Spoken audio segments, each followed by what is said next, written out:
What's up everybody and welcome to another installment in the Lunar Observer. We were totally late with this and now we're trying to desperately catch up episode of the in-depth galleries, and we are still covering the movie. So this is part 3. Division 10 has gone to bed. It is 5:30 over there. It is 1:30 over there. So I am continuing on my own. So this first image is of Nefarious holding what is very clearly an Alpha Disruptor, the upgraded laser firing weapon that we all remember from Tools of Destruction. And as we established in the last part, it is very likely that the Alpha Disruptor is not a Nefarious invention. He's just using this because it's on hand and it blows stuff up, as seen in this laser shot.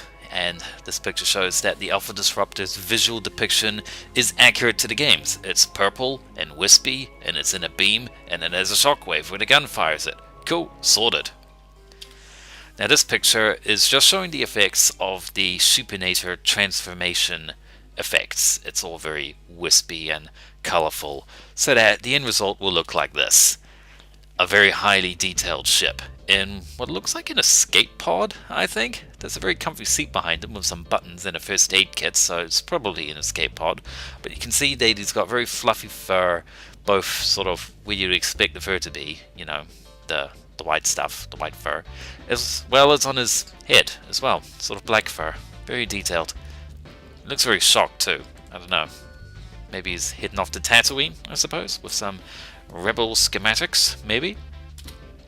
Now this picture is one that we referenced also in the previous part, but because we were doing this in the wrong order, blah blah blah blah blah, this is Chairman Drek clapping, and from the gift sequence we know that he's clapping to summon a bunch of Drek minions for business, I suppose. And yeah, you get a really good look at the slickness and wrinkles of Drek's skin. Very, very detailed. As mentioned before as well, you can also see on the screen images of Ratchet, so Ratchet is very much the discussion point of whatever it is Drek is doing here. Now in this image you can see Ratchet sort of shaking Clank. This provides the maraca style shaking sound effect of the TV spot music mix. And you can see how Clank is different in backpack form here than he is in the games, including the movie game. His feet would normally rise up to be flush with the bottom of his body rather than his pelvis, and his hands also do not have retracting fingers, so they can't fit into that little slot on the sides of his torso block. Oddly though, his thumb does seem to be able to retract, so I don't know why his fingers aren't able to do that. Here's a picture of Cora in the Ranger tryout section, sort of blowing the smoke out of the combustor, probably after firing it like a madman, because she's that type of character. At the time, this was actually the best picture of Cora's head that we had got, but, you know, because I'm doing this out of order, and because we are so late, this is not the best picture we've seen. You can see that in the last part, I think. No, that was the website. You can see it in part 1, as it turns out. Now this is a picture of Ratchet at what looks like that Starship, well, I don't know if it's the Starship Phoenix, but the Ranger meeting table.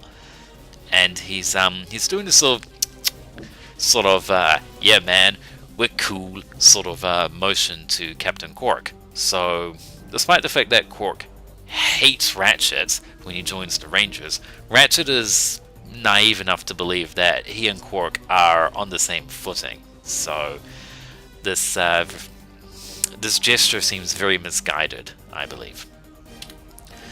Here's a picture of the sheep, and he appears to be sucked out of a vent, I believe. This reminds me very much of the scene in Hitchhiker's Guide to the Galaxy, the movie, where Arthur and Ford are stuck in the airlock.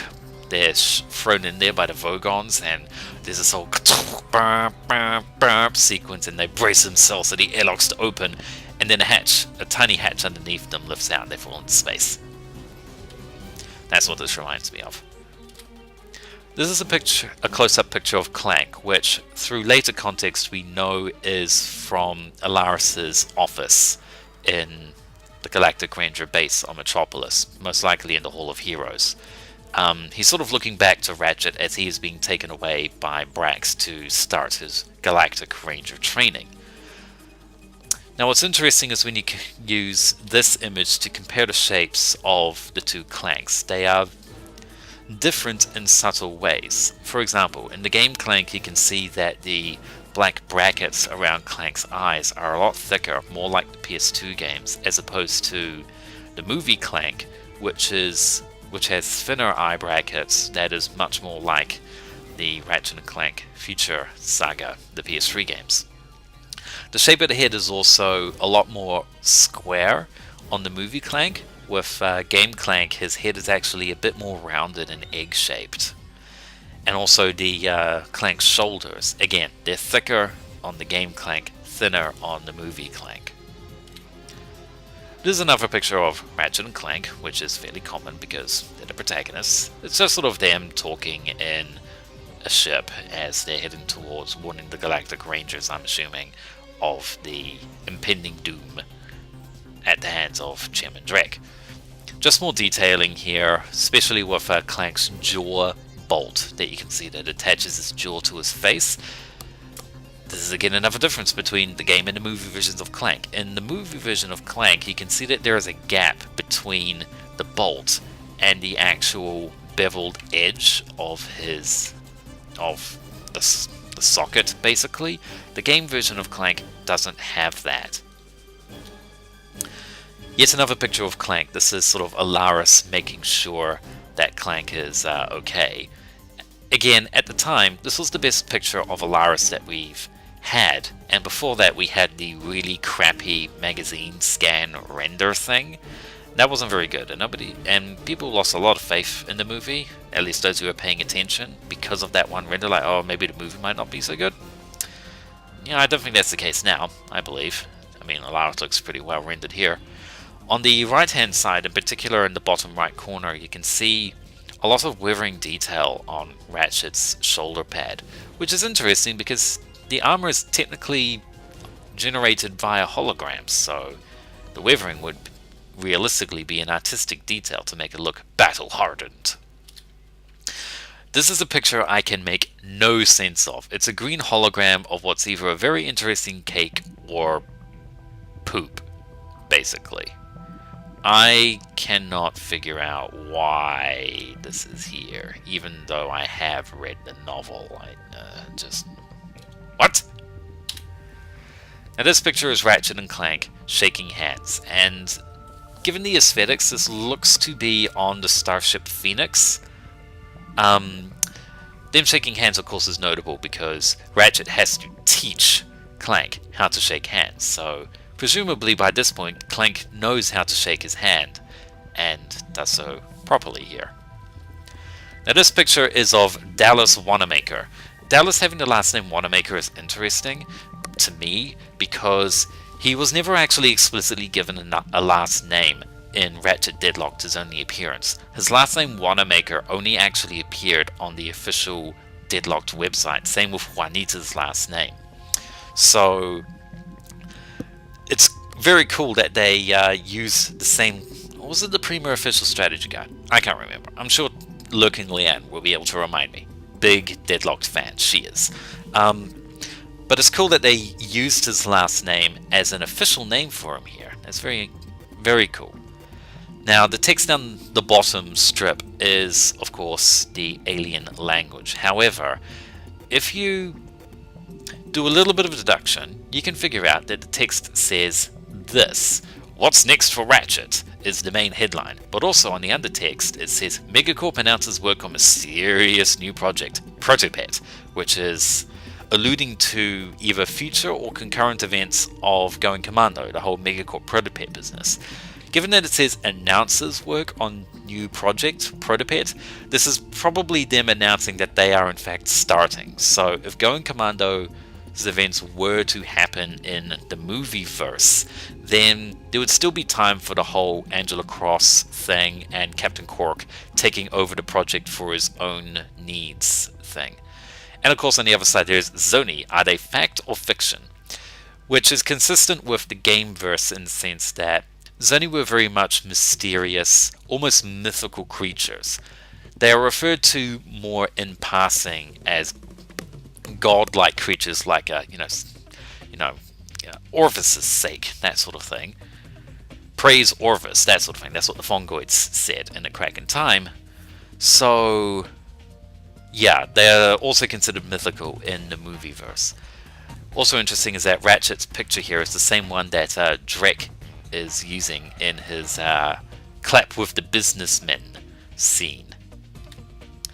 Now this picture is Ratchet looking up very proudly at something amongst promotional images of Quark, himself, and the Rangers. I believe this is part of the scene where Ratchet looks up on a giant billboard and it has him accompanying on the billboard alongside the other Galactic Rangers with Captain Quark all like, bleh. So this is Ratchet gawking at the fact that he is on a poster. He is part of the Galactic Rangers now, and he is very, very proud of it. Now this picture shows Clank in the same room as Alaris, and this suggests that Clank is sort of in a support role with Alaris, given that he is not very adept in the field outside of Ratchet using gadgets like the helipack, for example. And if this is part of a gameplay level, this would also provide the Ratchet does a level without Clank. Oh no, you can't use the helipack anymore trope. Yeah, he would just be helping out Alaris on behind the scenes because he's not that adept in the on the ground. I am repeating myself. He's not that adept on the ground. I am repeating myself. He is not that physically adept, and he can't do all the cool stuff that Quark and Ratchet and Cora and Brax can do. So it makes more sense for him to stay behind and help out Alaris with tech support and that sort of thing. Another picture. This is Ratchet doing a singing in the rain moment, I suppose. Outside the Hall of Heroes, it looks like. I get the feeling based on the Ranger logos and the rather Asian style architecture that reminds me of Big Hero 6.